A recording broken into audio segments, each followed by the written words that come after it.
Allahu Akbar. أعوذ بالله من الشيطان الرجيم. بسم الله الرحمن الرحيم. إن الحمد لله نحمده ونشكره ونستعينه ونستغفره ونتوب إليه ونشهد أن لا إله إلا الله وحده لا شريك له ونشهد محمدا عبده ورسوله. رب اشرح لي صدري ويسر لي أمري واحلل عقدة من لساني يفقهوا قولي. السلام عليكم.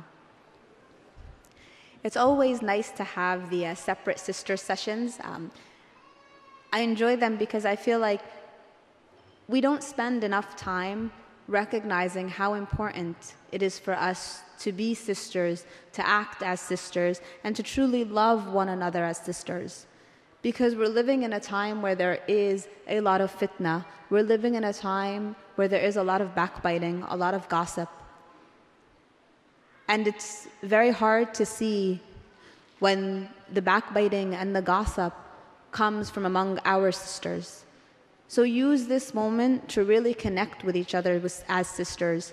So look to the right of you, look to the left of you, and look behind you. Before you leave this session today, I want you to know the names of your neighbors. The Rasul sallallahu alayhi wa sallam wassa ala sabi' jar, which means he told us to take care of our seventh neighbor. And I'm not even telling you look 7 seats to the right and 7 seats to the left. Just one. 1 seat to the right, 1 seat to the left, 1 seat behind you, and 1 seat in front of you. Get to know a new sister. Befriend that person.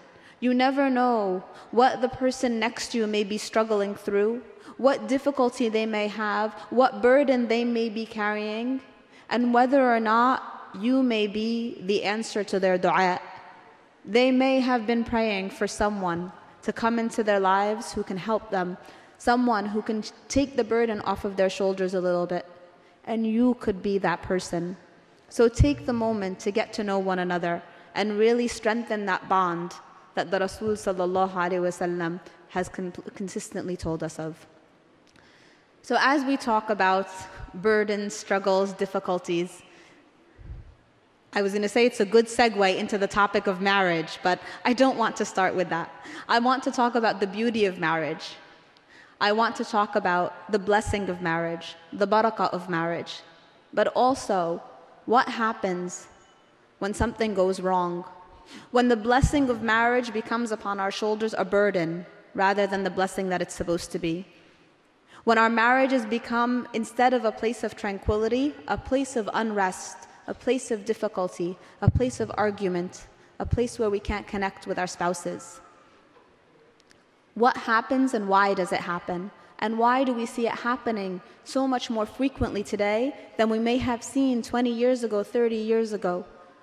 Why do we see the struggle of marriage to be such a struggle for so many women today at all ages and stages of their lives? What's happened to the rahmah that should exist between the couple? So every marriage lecture and every marriage talk always begins with the ayah from Surah Al-Rum, which is the marriage ayah. It's the ayah that comes on top of every wedding card. It's the ayah that often is recited at the beginning of every nikah, of every gathering to celebrate a couple joining together. But in that ayah, we see at the end of the ayah, we'll talk about the sakina that the ayah covers. We'll talk about mawadda wa rahmah that is in the ayah. But the very end of the ayah holds a very important truth for us. And in the end of the ayah says, "Inna fi dhalika laayatin liqawmin yatafakkarun." And in this, in the ayah of marriage, in the verse of marriage, in the coupling of marriage itself, there is an ayah, a miracle for those who think. What is that miracle? What is that ayah that exists in marriage? It's the fact that marriages work in the first place. It's the fact that we are taking two individuals from completely different backgrounds, from different families, from different upbringing, and we are putting them together. And we are saying, love each other for the sake of Allah subhanahu wa ta'ala. Work together in this dunya for the sake of your akhirah. In that there is an ayah, if only we think. And this is what is happening today in so many of our marriages. We're not stopping to think. We are running our marriages purely on emotion, which is a fuel that runs out very quickly. And it's a fuel that is not dependable because our emotions fluctuate up and down. Our hearts fluctuate up and down. And we repeat the ayah, the dua often throughout the day. Ya muqallib al-qulub thabbit qalbi ala dinak. O changer of the hearts, keep my heart steadfast on your faith. And a part of remaining steadfast on the faith of Allah subhanahu wa ta'ala, a part of that steadfastness is another dua that we need to repeat. That Allah subhanahu wa ta'ala will allow our hearts to remain steadfast and anchored in our marriages as well. That Allah subhanahu wa ta'ala will allow the hearts of our spouse to also remain anchored and steadfast in our marriage as well. Because the heart changes. And when we anchor everything in our marriage on emotion only, then we will not be able to build that structure. We will not be able to build that foundation because it requires thought. It requires thinking about our actions and thinking about what it is that we're doing within our marriage. So in the marriage ayah in Surah Al-Rum, we're told that marriages were created لِتَسْكَنُوا. لِتَسْكَنُوا means to find that tranquility. When you think of the sukoon, when you're reading the Quran, and you get to the point of sukoon, it is a place of rest. You stop reading for a moment, you rest, you take a breath. Our marriages are supposed to be that place of rest, that when we're running around all over the world, when we're at work, when we're with family, when we're doing a million things, taking care of the children, and we come home to our spouse, we find a place of rest. But so many times it's not like that. So many times we enter our home with so much baggage, things that we can't let go of.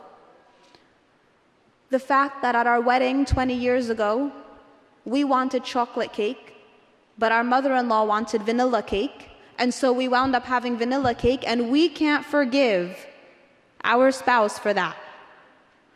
And that may seem like a small example, but this is sometimes how it festers.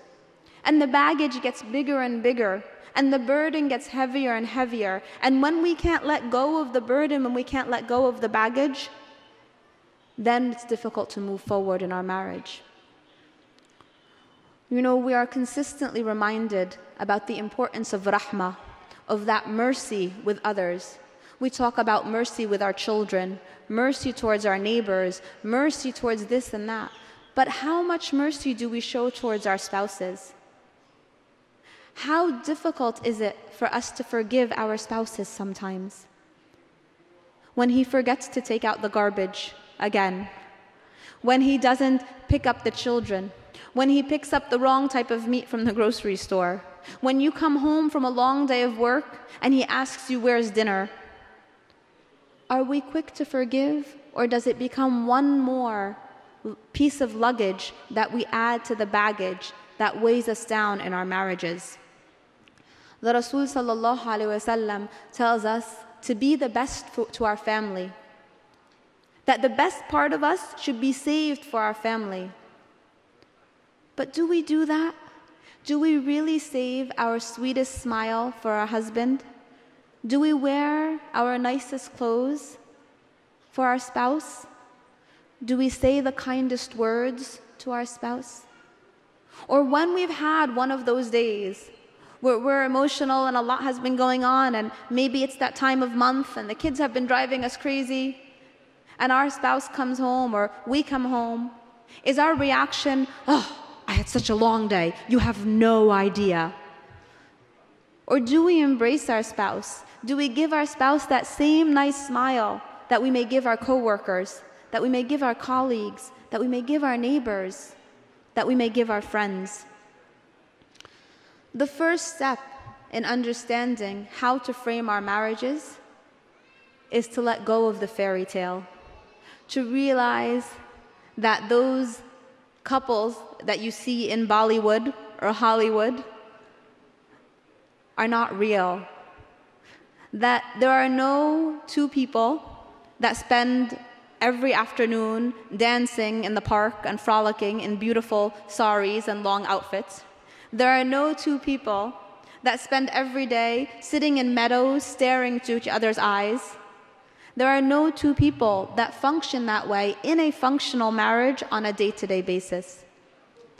But when we go onto Facebook, when we go onto Twitter, when we go to visit a friend's house and maybe the friend pulls out the album from their last vacation, and we flip through the pictures that we see, do we feel a twinge of jealousy? Do we see pictures of a couple lounging on the beach, all smiles? Do we see pictures of a family all holding hands and hugging one another? Do we see images of a man and a woman staring into each other's eyes and think, this is what I'm missing. My life doesn't look like this. Well, the reality is that those snapshots don't form a marriage. Those snapshots may be those large moments that were large enough to be captured with an image, but they're not what the marriage is based on. Our marriages are based on those morning conversations that we have over breakfast, day in and day out, that we forget an hour later. Our marriages are based on that cup of coffee that our husband may have made for us that morning. Our marriages are based on the fact that we went out of our way to cook something for dinner for our husband that he really likes. That's what makes our marriage. That's the connection that we have with our spouses. It's not the big moments that filled our photo album of life. It's the little moments that don't make it into the photo album that shape our life. But it's easy to forget that when we're surrounded by a saturation of media and pictures that make love look like this unattainable ideal, that make love look like something that is filled with hearts and flowers and butterflies, when in reality Allah subhanahu wa ta'ala tells us that the love of the husband and the wife is built upon care and mercy. That the affection that grows between the husband and the wife is an affection that is built on pleasing Allah subhanahu wa ta'ala. When we look at our marriages as a place of completion, when we think that our marriage is going to provide for us that which we cannot provide to ourselves, we have already raised our expectations to a point that is not realistic. Our marriages are a place of complementarity, not a place of completion. It's a place where we can complement our spouses and work together towards trying to reach Jannah, inshaAllah, hand in hand. Not that we compete with one another, not that we try to compare who had the harder day, who has the tougher life, who has more difficulty. And I see this among us as sisters as well, and this is why I began by asking you to reach out to your sisters to strengthen the bond of sisterhood, because I cannot tell you how many conversations I have sat through and listened to as to, you have it easy because you work outside of the home. You have it easy because you're a stay-at-home mom. You have it easy because your husband does this and that. You have it easy. And we are constantly comparing what we have as to what others have, what we don't have as to what others don't have. And that idea of comparison can only eat away at our marriages. When we enter our marriages, we often feel as women that we can do it all. And it's a bit of a superwoman complex that we may all have. We may have grown up in homes where we had mothers who cooked every meal, who washed all the laundry, who kept the house perfectly.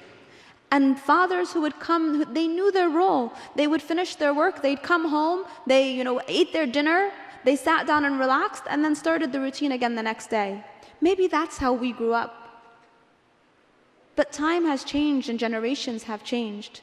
And it's so interesting to see how the dialogue, even among the non-Muslim community, stretches out in terms of what does it mean to be a woman? What does it mean to be a married woman? And how do you fulfill that life of marriage while not losing yourself in the process? There was a woman many years ago in the 1950s named Betty Friedan who wrote a book called The Feminine Mystique. And in that book, it was considered a revolutionary book. She asked the question, what defines the woman? Does marriage define the woman? Does her role in the home or does her role in society define who she is? And then we fast forward a few years, and there was a woman named Sheryl Sandberg, who is the COO of Facebook. And she was in the news recently because her husband passed away unexpectedly. While they were on vacation, he was exercising on a treadmill, and he fell off and hit his head and bled to death. She wrote a book in 2013, and she called it Lean In.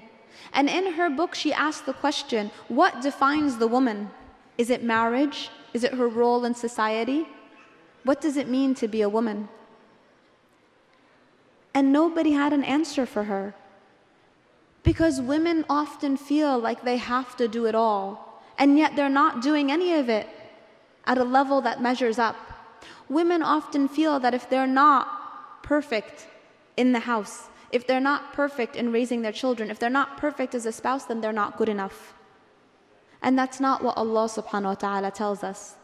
Allah subhanahu wa ta'ala tells us in the ayah that was just recited by the sister earlier, that both men and women, believing men and believing women, chaste men and chaste women, will be judged by Allah subhanahu wa ta'ala based on the merit of their deeds. So in the end, it goes back to our deeds to define who we are. But how do we find that balance? How do we enter into our marriage and give our all, strive to be a wife who gives mawadda wa rahmah, who is that place of tranquility with our spouses, but where we don't also lose ourselves? You know, I travel quite a bit. I'm giving lectures in different areas of the country. And every time I get into a plane, the stewardess or the steward will also always come out and will give us instructions. And the person will say, in case of an emergency, the oxygen masks will fall from the center aisle. Put the oxygen mask on yourself before you put it on anyone else. Why? Because if you can't breathe, then you can't help anyone else breathe. If you're not taking care of your own spiritual needs and your connection to Allah subhanahu wa ta'ala, you cannot help your family. So when you feel that you're overwhelmed in your marriage, whether it is with your relationship with your spouse or with your children or with your family, stop and ask yourself, have you neglected who you are? Have you connected with Allah subhanahu wa ta'ala today? Have you found what it is that makes you complete, that has nothing to do with your spouse? If you haven't done that, then you may be putting too much of the burden of your happiness, your comfort, your level of security, and your sense of well-being onto the spouse.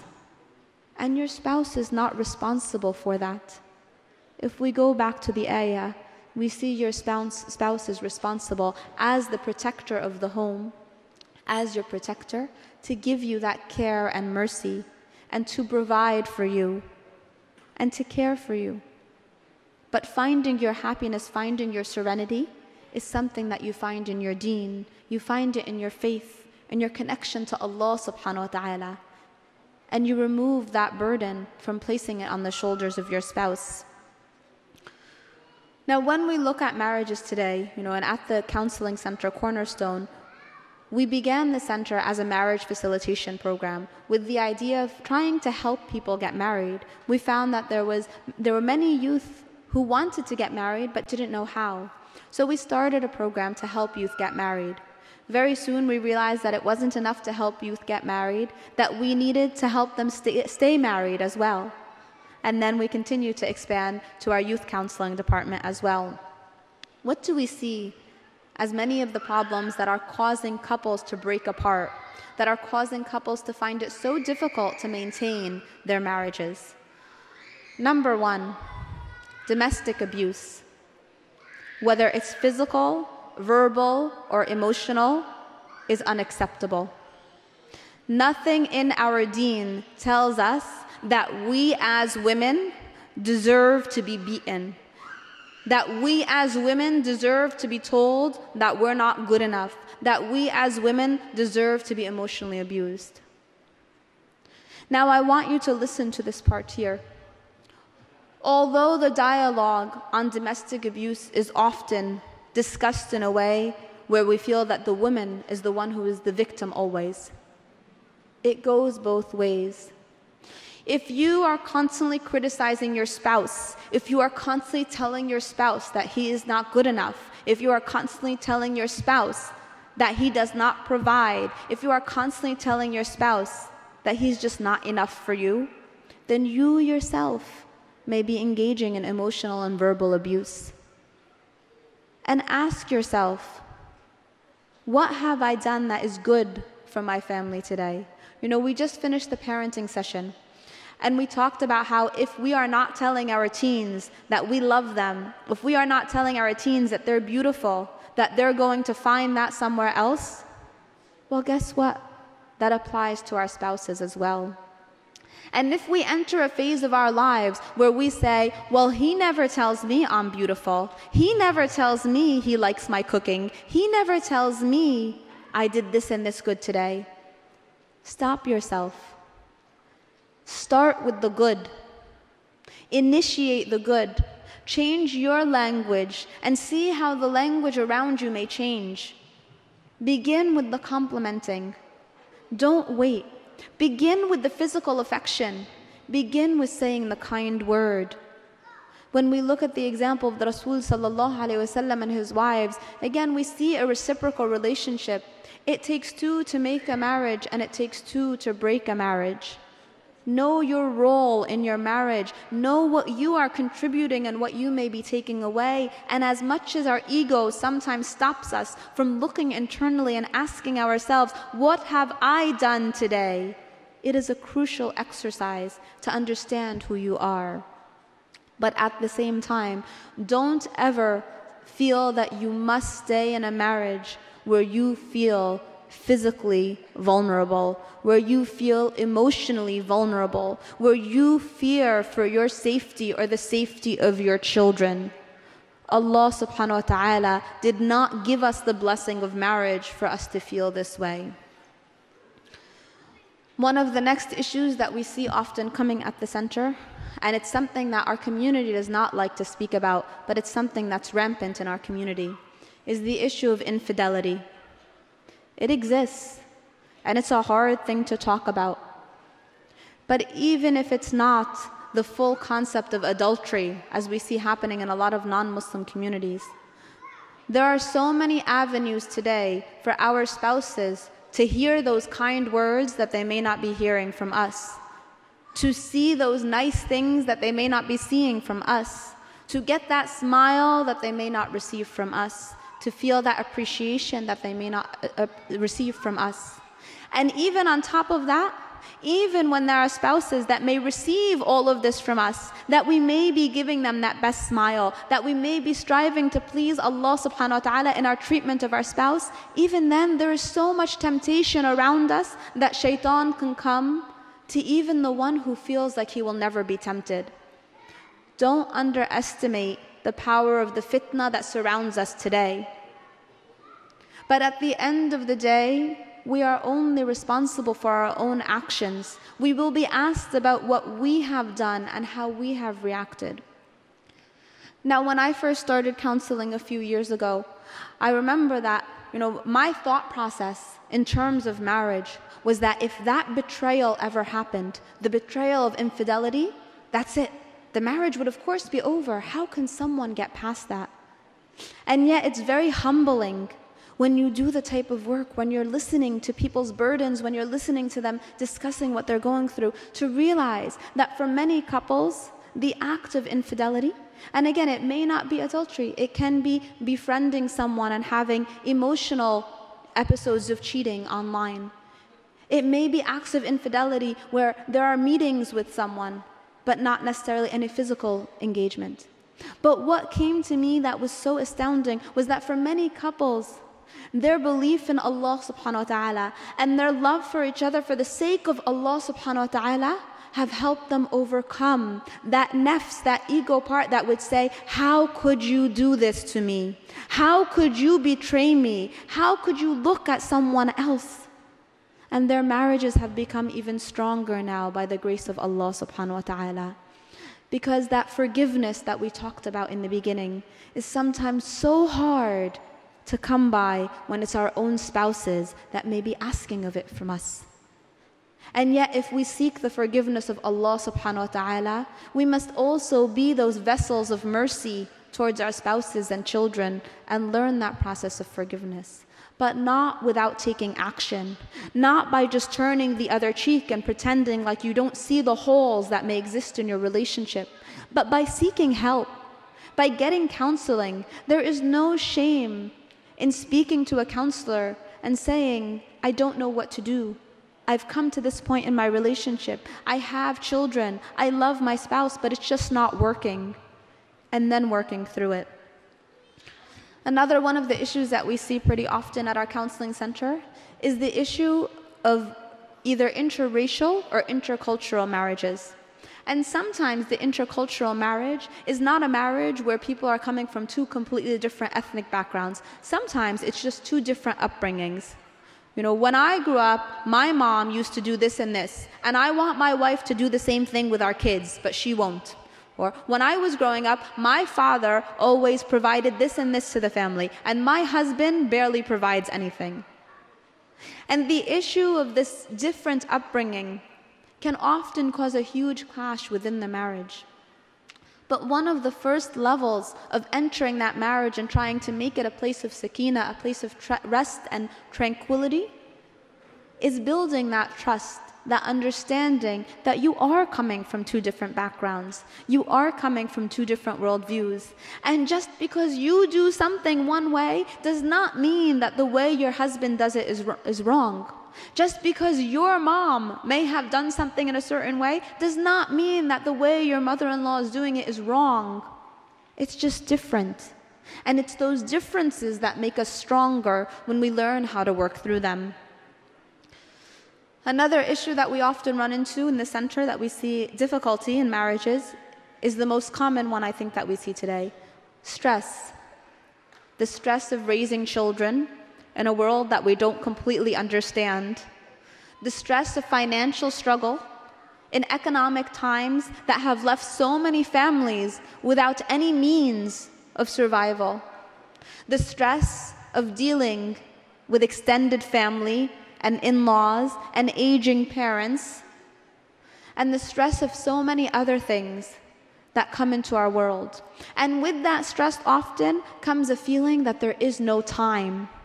I have no time to spend with my spouse anymore because I'm always running here, here, here. I have to pick up the kids, I have to drop off the kids. There's soccer practice, then Girl Scouts, then there's this, then there's that. Stop and ask yourself, is your marriage a place of rest or is it a place of non-stop running? Is it a place that has become so disruptive because you can't find the time to take that rest, to take that time to appreciate each other, to appreciate the gift that Allah subhanahu wa ta'ala has given you in that marriage, in that blessing? And if you have not been able to take that time to appreciate things, look at your priorities. Try to see what can you do to help things fall in the right place. And what can your spouse do to be your partner in life? And finally, one of the saddest situations I think that we see at the center that took me a very long time to come to terms with and to understand was the situation of empty nesting.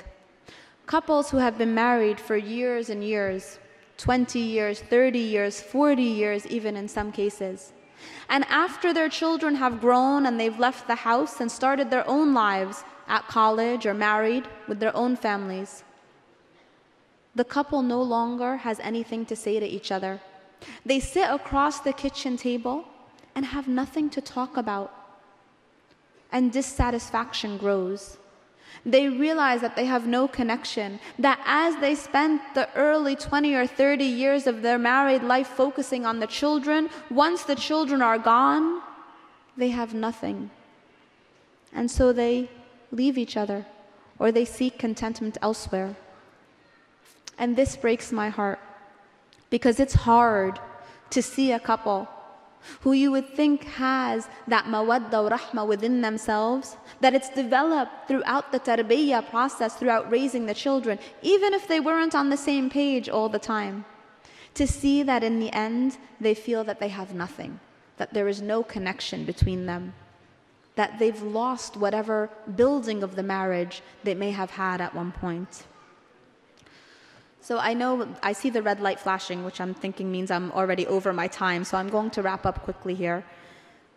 But understand that there are tactics to improving our marriage, that we can look at the examples of the Rasul sallallahu alaihi wasallam and his connections to his wives. And in the next session on marriage, when I speak to both the men and the women on how to win the heart of your spouse, we're going to explore some of those examples of how we can learn from the interaction of the Rasul sallallahu alaihi wasallam and his wives. But we can also learn from the day-to-day practicality of what it means to be married. Surround yourself with those who make you stronger, not only as individuals, but as a couple as well. Surround yourself with families who you feel have that connection. Make time for your spouse. And don't say that there is no time, because we find time to wash those dishes, we find time to finish the laundry, we find time to call our friend, we find time to watch the Bollywood movie.